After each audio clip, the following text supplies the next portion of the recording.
It's a privilege to be here with Dr. Rhonda Rhodes, music professor at Utah Tech University. And I've had the privilege to work with Dr. Rhodes since my beginnings.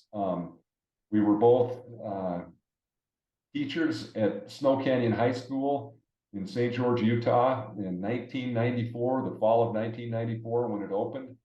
And Dr. Rhodes, at the time, who wasn't doctor, but she was Miss Rhodes, that she was asked to head up the music department. And she had many hats that she wore.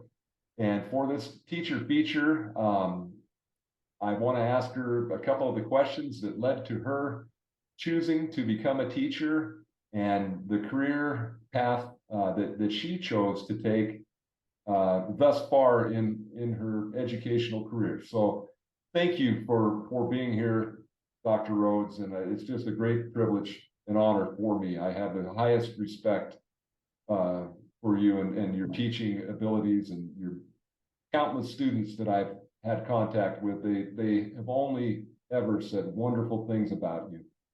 But let's go ahead. So let me ask the first question here. Why did you become a teacher? Well, first of all, let me say thank you for those kind words. Why did I become a teacher? I think it just kind of has come naturally. It's something that I always thought of doing. I remember when I was real little playing school, and I was the teacher and teaching all of my stuffed animals as they sat on the bed. And I think I just always have had a knack for and liking to explain things. I don't know if that means I'm a control freak or what, but it's always been kind of at the top of my list of things I wanted to do.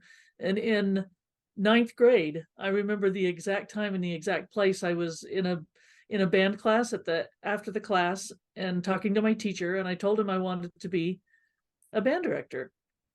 And then pretty much from then on, my blinders were on, and I just went straight into that career. I didn't take a lot of different paths when I got into college, which is fine. A lot of students kind of come about it another way, but mine was a pretty direct route.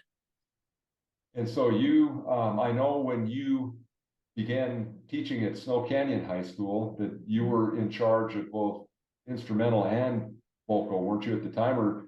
And yes, maybe describe what you did there. I know it was amazing, and it endures today.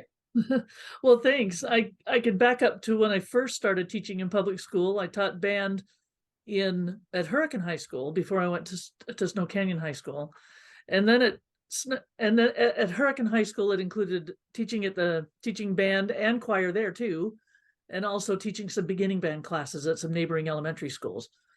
But at Snow Canyon, it was a really unique opportunity to be part of a staff that opens a new school. It's a lot of fun because you get, new traditions, new things kind of just start with you. And I was hired to do the band classes and the choir classes at the time. And those were the only music offerings they had at the start. And then we tried to grow things when we got there. My teaching assignments at Snow Canyon also included, over the years, some music theory classes. We expanded into percussion classes. I also taught Japanese classes for a few years. I remember that. So it was exciting to start that new school and to be in charge of all of the inventory, the instruments that you need to buy, the choral robes, the risers, the pianos, everything. It was amazing to be a part of that process and buying the literature and the music that we needed for the groups to start our journey. And so you were tasked with writing the school song, which they have now. I believe you wrote not only the school song for instrumental, but you wrote a school hymn too, didn't you? Yeah. So the fight song that they use at the athletic events and pep rallies and things, I wrote that, and then also the school hymn. That process was a lot of fun. I remember being approached by the principal during the summer before the school was to open, and he said that a community member had given him some lyrics for a fight song.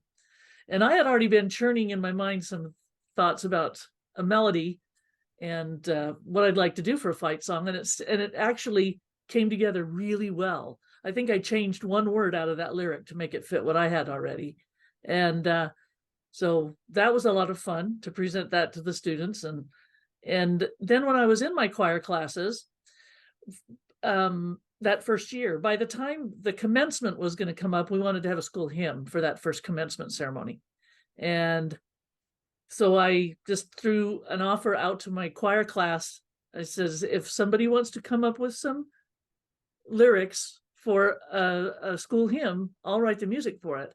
And we used the theme at the time, which was Together by Chance, United by Choice. That was the first theme of the school that the student body had selected, because the kids were coming from 2 different high schools. And, so that was their theme for the year. And I said, let's make the school hymn be around that. Together by Chance, United by Choice. And one of the girls in the choir, in a couple of weeks after I made that announcement, handed me some lyrics, a little 2-verse poem, and I set it to music, and that's how that came to be. The rest is history, and I remember that well. I remember them singing that at that graduation, the smaller graduating class. Right. It was with the madrigals, and it was remarkable, and I'll never forget that. It was just a great opportunity. Well, let me ask you, in your opinion, what makes you a good teacher in your mind? Oh boy. Because I can tell you I already know what makes you a good teacher, but from your perspective. The things that I think make me a good teacher are the things that I think I liked about the profession going into it. Is I like seeing progress. I like students to watch and help students conquer something and become good at it, and to find joy in it. And so I think just watching that process and loving that process is what keeps me going in it. And in my particular situation, having a passion for the content area that I teach in, music, that keeps me, I think that makes me stay excited about what I'm doing. And in fact, the times that I've changed my teaching position through my career, it's always been because I felt myself falling off a little and not having the energy, and maybe not being so excited about things, and I needed to do something to re-energize myself. So I think one thing that makes me a good teacher is I'm aware of how effective I am or not, how not effective I am, and I try to remedy that as much as I can and do it immediately, because I hate the feeling after the end of a class going, oh, I just missed that didn't go very well. And that'll happen for everybody, but those things would just weigh on my mind. And so I try to have a feeling of, yeah, it was productive at the end of each day. That's my goal anyway. That's a great way to put it. When you miss, when you're in front of a class and something, whether it's lack of preparation on your part, or maybe you didn't quite plan that day the way you should have planned it. And usually that's the reason. I wasn't quite ready to go, and I thought I'd be able to just wing it, and it didn't work. Or something happened with the management that I should have done differently. I was really good at giving great advice and doing comebacks afterwards in my head, Well, and kind of to go off of that, let me ask you the next question here, and then we'll have a concluding question. But knowing what you know now, what would you do differently as a teacher if you could start the whole process over? What is one thing that you think that maybe you might have done this a little differently? I think I wouldn't have started with such I got to make a name for myself kind of attitude. Back when I started right out of college, I don't know, I was a band teacher, and we take our ensembles to festivals, and we're out there, and we're listened to, and we're adjudicated, and I wanted those things to be really good. And I think I missed great opportunities to get to know students better at that age. I was all about kind of my career and my standing in a career as a teacher, and I needed to teach people. I needed to realize I'm teaching people, not teaching music. I'm teaching people through music. And sometimes I would get that backwards. And I'd be too overly concerned about how a concert was going to go. I remember some kids told me after a couple of years in, some students were saying, "Oh, don't bother Miss Rhodes on a concert day." and I got thinking, I'm putting out the wrong kind of message if that's really what they're thinking, even though we were kind of doing it like a joke. I needed to I think I'm pretty good at doing that now, but earlier on I would have been more people centered rather than content centered. That makes, what you just said makes all the sense in the world. I needed to Yeah. teach people, Mhm. not music. You needed to teach people music. And Yes. the people part and I completely understand it. What a great way to message that. Well, just a concluding question here. Mhm. What is your favorite part about being a teacher? And I've kind of gleaned some of that answer, but what is your favorite part about being a teacher? Um, Seeing students afterwards, sometimes at the end of the year after we've, taken a journey, but a lot of the really cool stuff comes when I see students decades later. And sometimes I recognize them and sometimes I don't, but they come up and say, "Hey, you were my teacher in this grade, and I remember doing this and that." And um, so those, and seeing them as successful citizens and just enjoying life and being able to handle their life. Sometimes it's not all roses, I know, but it's so fun to see them and have them care enough about the connection they still have with you that they would point it out, and that they would let me know what they're doing and how life's going, and just kind of see that what seeds you might have started, what they've grown to. And that's a lot of fun, and I treasure all the notes I get and the things that had an impact on students that maybe I didn't even realize, and then they tell me about how something affected them for the positive, and I go back and have to write that down or something because I forgot the moment that they were even talking about, but I'm so glad they brought it back to my memory. Really, It really. just everyday stuff, and it's not, and it's different every day too. It's it's a lifestyle rather than a career, and so it's a fun way to spend your life. Agreed. Uh, and I think if I could answer that question, which I'm not going to interview myself, but I think that would be the response that I would give. The most difficult thing for me is to remember everybody when it is almost daily.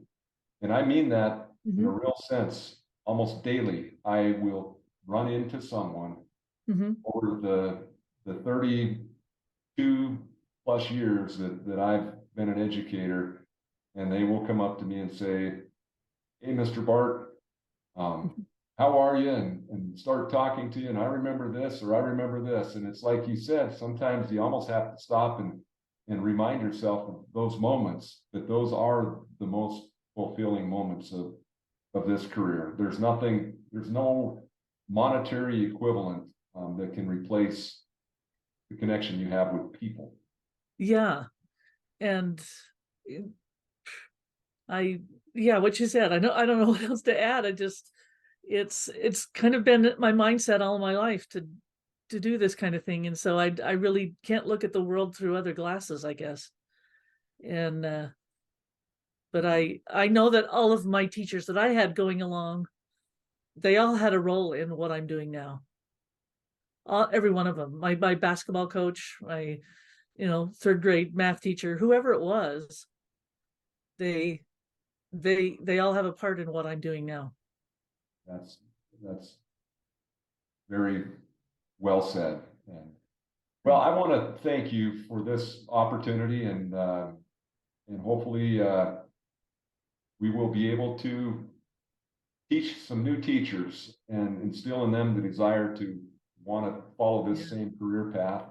Yeah, I was talking to a group of my music method teachers just a little while ago, and we're getting near the end of the semester, so I just stopped things and I looked at them. I says, I'm at the end of my career and you guys are just starting, and I just wish you the best. I told them there's so many things that they can get discouraged about when they're teaching, and they can feel like the community doesn't trust them, or they can feel like they're being, told what to do at every turn, or they're seeing teachers portrayed in pop culture as buffoons or as people who you make fun of. And so sometimes teacher roles in movies and in TV shows and things are not very glamorous.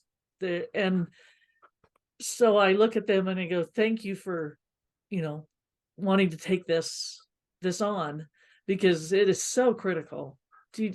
Teachers that are successful and committed to it are so critical to our society. No question. And I just know that in my experience with any student that has ever been connected with you, and including this semester, they're probably the most prepared for what you teach them. And I don't think I have ever, like I said before, I don't think I can remember a student that you've been associated with, or that you have taught, that wasn't more prepared than the other content areas, especially at the university level. But that all the way back to the beginnings, they're just, you instilled in them the love of music and just being a happy person and wanting to move forward in their lives. And that's such a huge part of being a teacher. But I want to thank you so much, Dr. Rhodes, for taking this time, and I just really value just knowing you and Well, my same here. relationship with you over the years. You've been remarkable, but thank you. Thank you. And you have a wonderful rest of the day. And if there's ever anything I can do for you, you let me know. Thank you. I appreciate knowing that. Thanks. Well, thank you. Bye-bye. Have a wonderful day. Bye.